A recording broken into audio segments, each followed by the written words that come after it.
The following program is brought to you courtesy of a grant provided by the Bank of Princeton.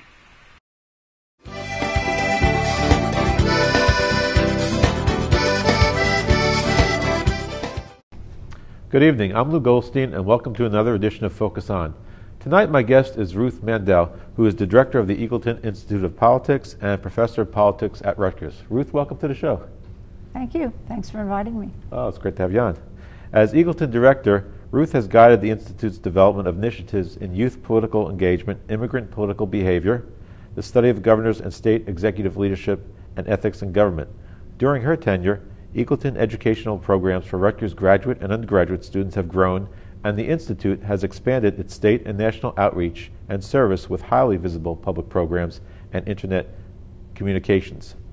During 3 administrations, Ruth held a presidential appointment on the governing board of the United States Holocaust Museum in Washington, where she served as vice chair from 1993 to 2005. Her board service has included the Charles Revson Foundation, the National Council for Research on Women, the National Commission for the Renewal of American Democracy, Princeton University's Center for Jewish Life, the Mercer County Commission on the Status of Women, and various publications. She holds a BA in English from Brooklyn College and an MA and PhD in American Literature from the University of Connecticut, as well as receiving honorary doctorates from Chatham College and Georgian Court University right here in Lakewood, New Jersey.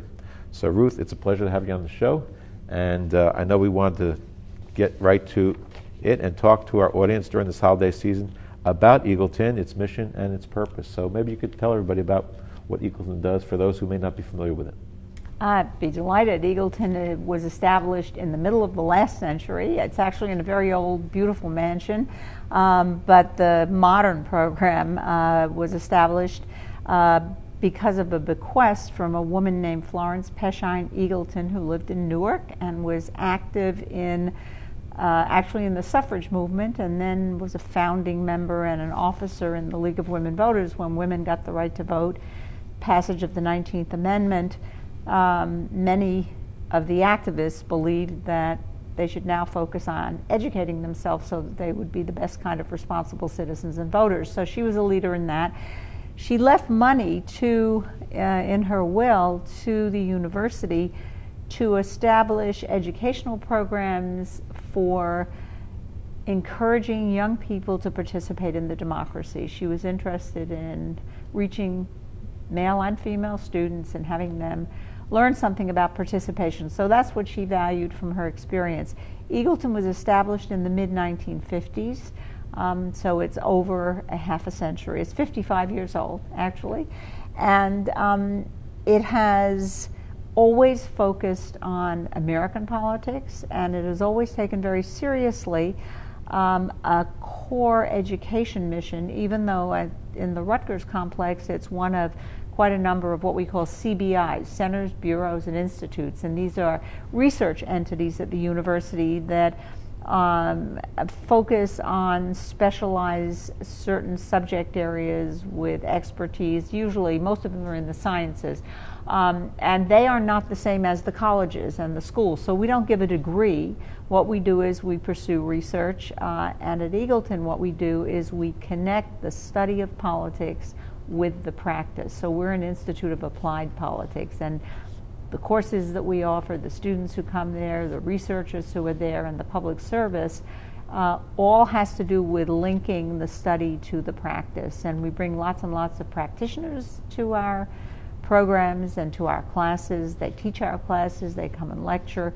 Students have an opportunity to talk to leaders in an informal way, learn from them directly, behind the scenes kind of open, honest conversation. So it's a very active place, and I'd be happy to say more about it, but as you can tell, I can go on for a long time. I'm sure. Hopefully we'll get to some of those Sure. areas that we will want to talk about. I know the Rutgers Eagleton Poll was established 40 years ago, and is one of the nation's first university-based statewide public opinion polls. I know a lot of newspapers use it and see it often in the papers.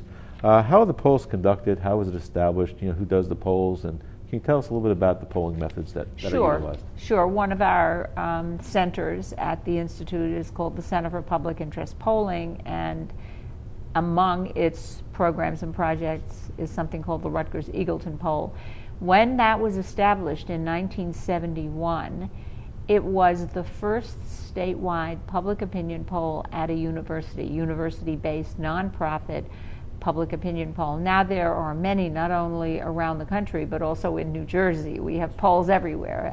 Everyone has seen the value in, and people's interest, just as you're asking the question, people's interest in polling. From the beginning, we've done polling about political candidates and campaigns, but also issues, and have a now 40-year database of New Jersey public opinion, what the citizens of this state think about the people who are running up for office, the people who hold office, the public policy issues on their minds. And then sometimes we do something, as we did just this week, we released something about people's Thanksgiving plans. So we do that too. We ask them also why they like living in the Garden State. But the way in which you measure a public opinion poll, the kind of public opinion poll we do, is very closely connected with campaigns. Because how do you know when you read the results of a poll and it says so many and people, such a percentage believes this and such a percentage believes that? How do you know how accurate that is? Yeah. Well, the predictive accuracy is the horse race measure. So in some sense, that's the last thing we want to be doing, is measuring the horse races. But in another sense, it's a way of checking in to see how good our samples are, how well we're doing in getting people to respond. By the way, it's very, very difficult now. It's changed a lot over the years. It's very difficult to do the old-fashioned kind of public opinion polling, because that was telephone surveys. Yeah. And now many fewer people have landlines. They don't answer their phones. They're over-polled. They don't want to talk to pollsters. And many people only have cell phones. That's much, much more difficult for us to get the numbers and to make the contact. And the other challenge that's developed, and is particularly interesting in New Jersey, is we are one of the most diverse states in the nation. That is, we have a large number of immigrant populations, foreign-born populations in New Jersey. So second language issues, English-speaking issues, this is another challenge in polling.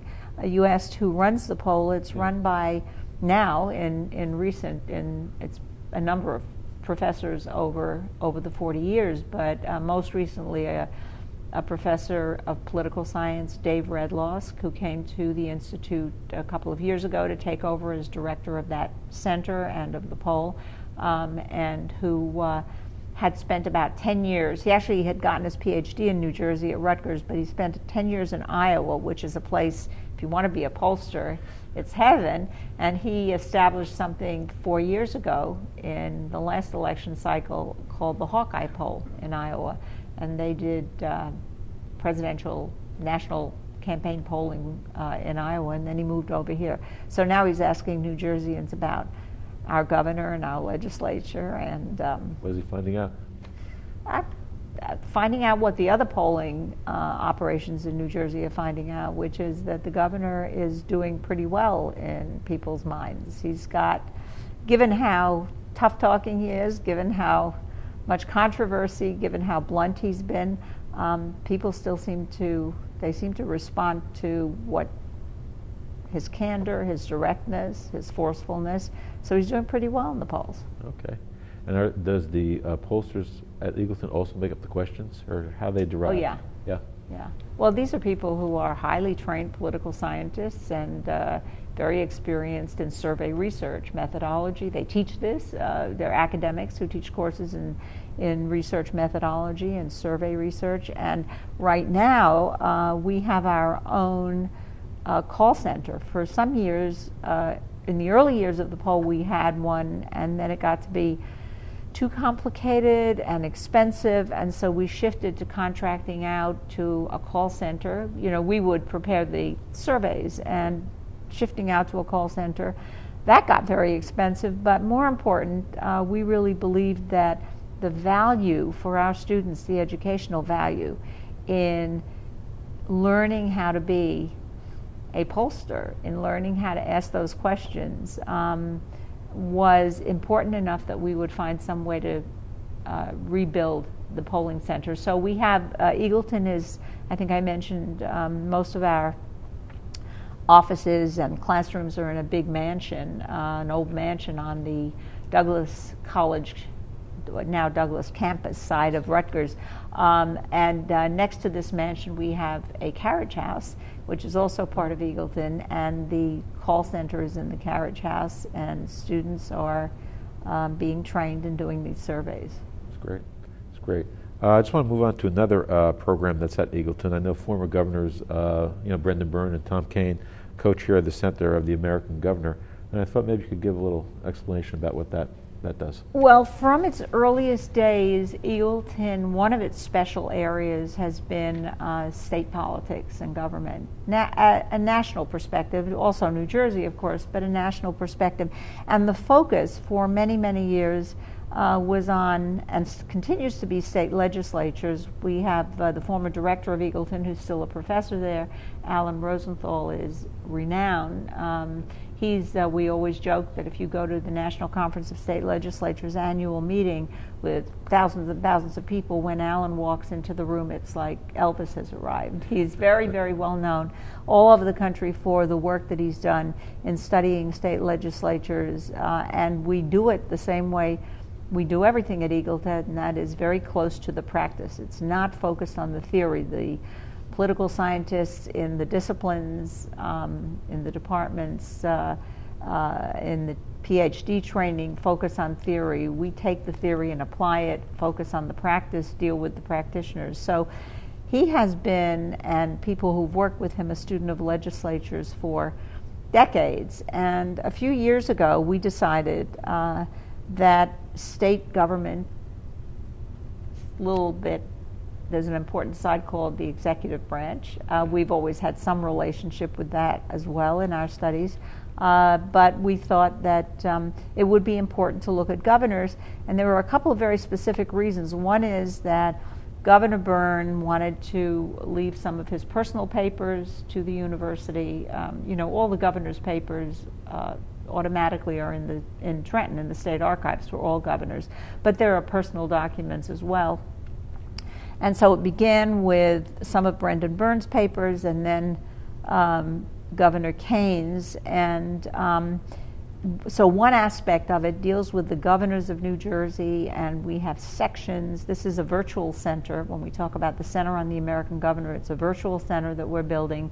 There are sections on the recent New Jersey governors. At the moment, the ones that are up and running are Governor Byrne, Governor Kean. We're having a colloquium next week on the opening of the Governor Florio archive, and we will have one in the spring for Governor Whitman, and moving forward. But probably the most interesting and in some ways important issue for us in building this center is it is a fact that if you want to study the governor in the United States, the role of the governor, the role of the state executive, you would be hard-pressed to find a course. You would be hard-pressed to find a professor. You would be hard-pressed to find a lot of literature. This is not a subject that's been paid attention to and focused on. So this center we're building on the American Governor, and as I say, it's a virtual center, so if you're in Idaho and you want to look at what we've got online, you can use it for your research or your teaching. This center is really doing what we've done with other areas at Eagleton over the years. It's fulfilling a need for a subject that has been neglected, that's been overlooked. And 17 governors have gone on to be President of the United States. If you look at the Republican field right now, among the people who are running for the nomination, former governors, many of them. So it's a really important office, not only in our state, but historically and nationally. And we think we're performing a public service, an educational service. The main thing is, though, for us as a challenge, is that it takes resources to do this, and we just need somebody to come along and endow it with a couple of $1 million so we can really build it, the back end of the technology for it, hold national conferences. How do governors deal with crises? Katrina, 3 Mile Island, 9/11. These are all issues that governors have to deal with. Bringing them together to talk about those kinds of things, videotaping those discussions, which is what we do with everything now, and we put it up on the site. That kind of service, we believe, is from a research point of view and an education point of view, is something that we have an obligation to perform. So it's an exciting new area for us. That's good. And if anybody's out there who's watching has some, money that they want to endow, I'm sure Ruth is willing to, talk to you. I'd clear my schedule. There we go. Happy to talk to them. It's a serious, we've had some support and we're applying for research money. There are a lot of different components in that project, and so there are lots of opportunities as we go forward. I know the role of women has changed over the years in politics. You mentioned, getting the right to vote all the way through the present time. And I know there's a center, for the American women in politics at Rutgers, and I think Eagleton, has a role in that too.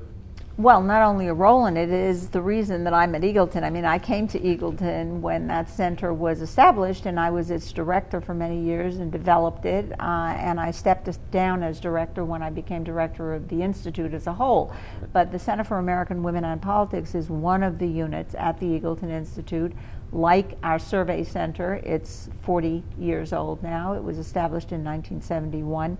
It is the national research resource center for the study of women's participation in politics. It has an extraordinarily valuable website with information that's used by journalists across the country. It's very rare that you'll see a story about women in politics, candidates, office holders, when numbers are used, statistics are used. It's very rare that our center won't be cited as the source for that. We've done everything. We've held national conferences of elected women. We've conducted national research projects about whether women in office make a difference. There's a big project now. The current director of the center, a very active and effective woman, her name is Debbie Walsh. She's been at Eagleton for not as long as I have, but for several decades now. But she's actually a young woman, and she's going around the country right now with something called the 2012 Project, part of a national effort to encourage women to take advantage of the every 10-year redistricting opportunities, the open seats, the changes that are taking place in the states, and consider a candidacy. So we encourage women to run. We educate young women. There's a program called New Leadership we designed and established at Eagleton, at Rutgers, but it's now replicated in over 20 states around the country. That's also true of another workshop called, an educational program called Ready to Run. So it is, that center is thriving, and it's had an enormous impact. And you know what? When we started that center, the subject of women in politics didn't exist, just as I'm saying about governors. No one studied it, there weren't any books, there weren't any courses, and now it's everywhere, and we've had some part in that, and we're very proud of it. But there seems to be a growing influence now of women in politics, and I don't know if that equates to more women running for political office, or just having that base from which that interest generates upward. So nationally, how do you think that looks? Are more women getting involved in running, for political office? Well, compared to when we started in 1971, we took a head count, kind of census, and women were below 5% of all elected officials, whether you looked at the local school boards or councils, or up the system to the national level. So there's been a big change. There's been a big change in women's self-perceptions. That is, they consider themselves now appropriate for political office and political leadership. That wasn't the case when I was growing up. It wasn't the case before the women's movement, the women's movement of the 1970s and 80s brought this subject to everyone's attention. And women began to notice that they weren't there, and that when they went during the big fight in the 1970s and 80s for the Equal Rights Amendment, women across the country would go to their state legislatures, activists would go to argue for passage of the Equal Rights Amendment, and they'd come back and they'd say, hey, we went there are no women in the legislature, but we saw what goes on there, we can do that too. And they began to feel empowered and interested, but you know what? It's a world that for centuries has been populated by men. You think of the word leader, and the image of a man still springs to mind. So moving into that non-traditional area, most men who are in office and in power are not stepping aside to say, gee, I think I'll just go do something else so women get a chance. So it's a very slow process, and I must point out that you say, well, is it different?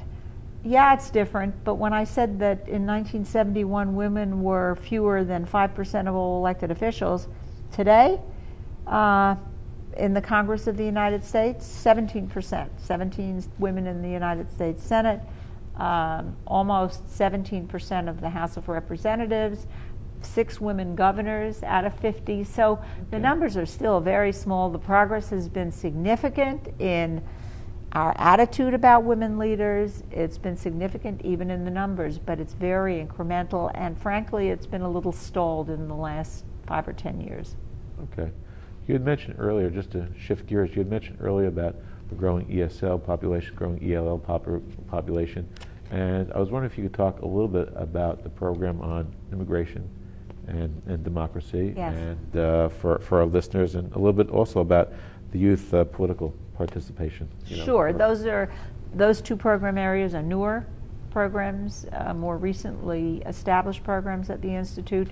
The program Eagleton's program on immigration and democracy is in its early years. It has done some very interesting research about organizations, communities and organizations in New Jersey that serve foreign-born population.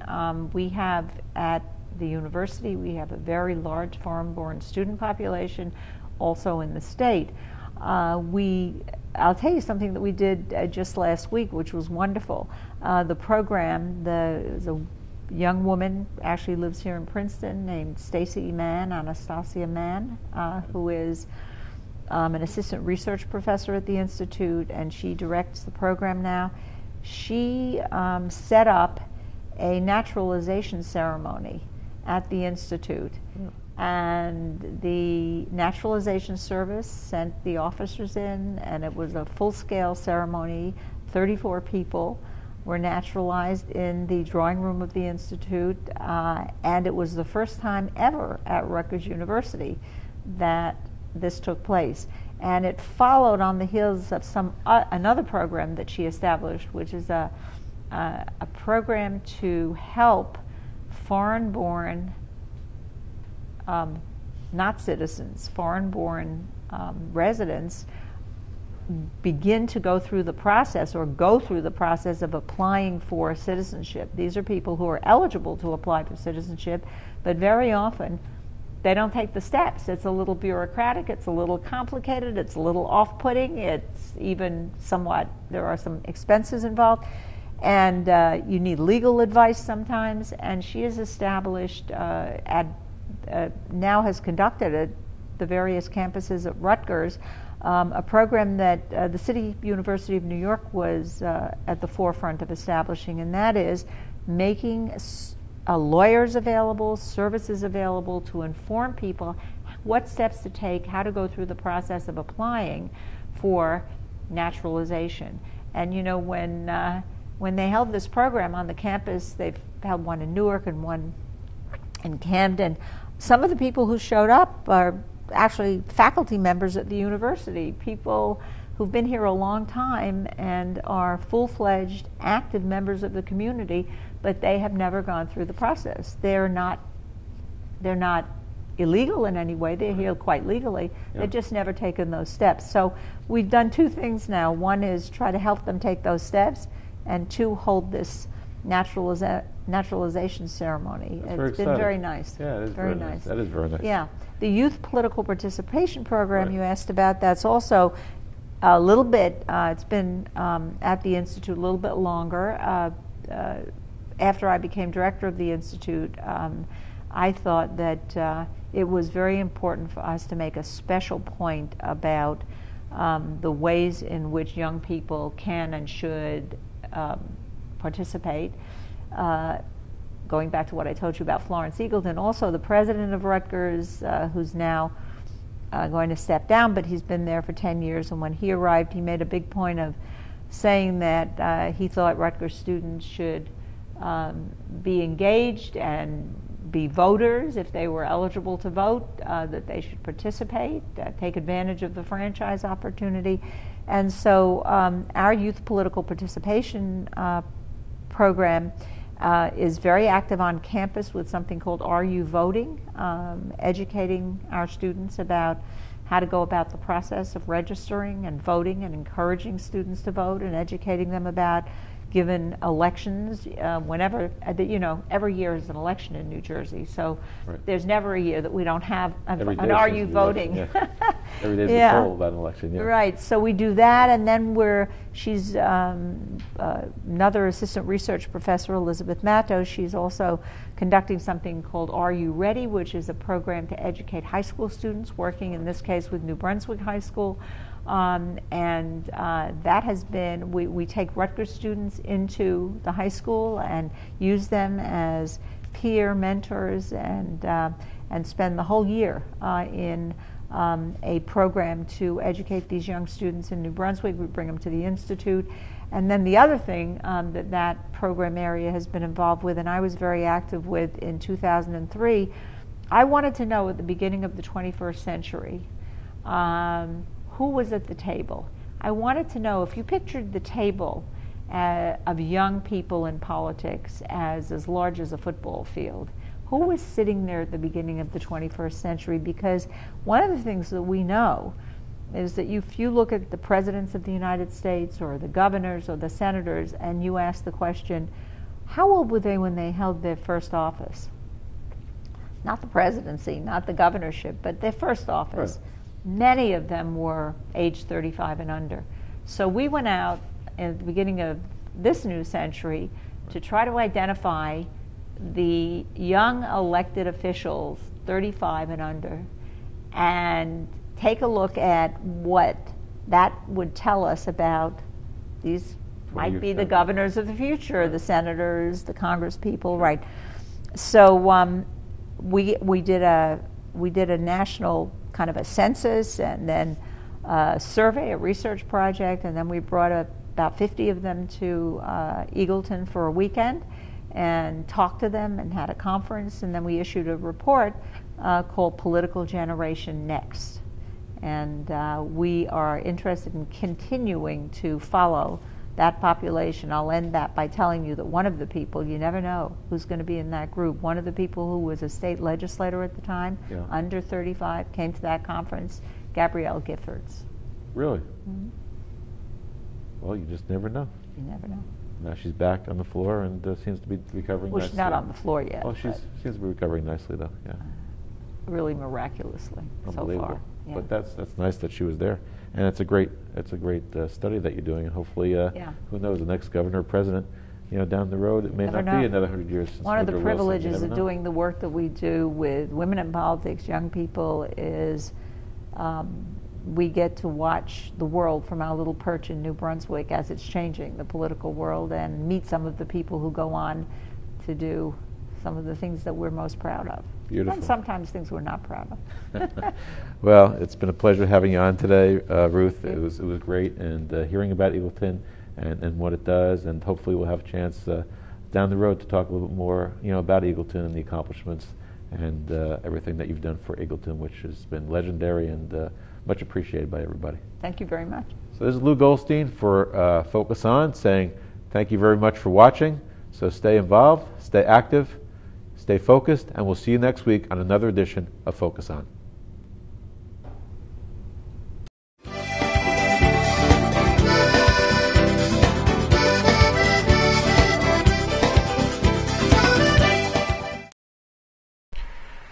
This program was brought to you through a grant provided by the Bank of Princeton.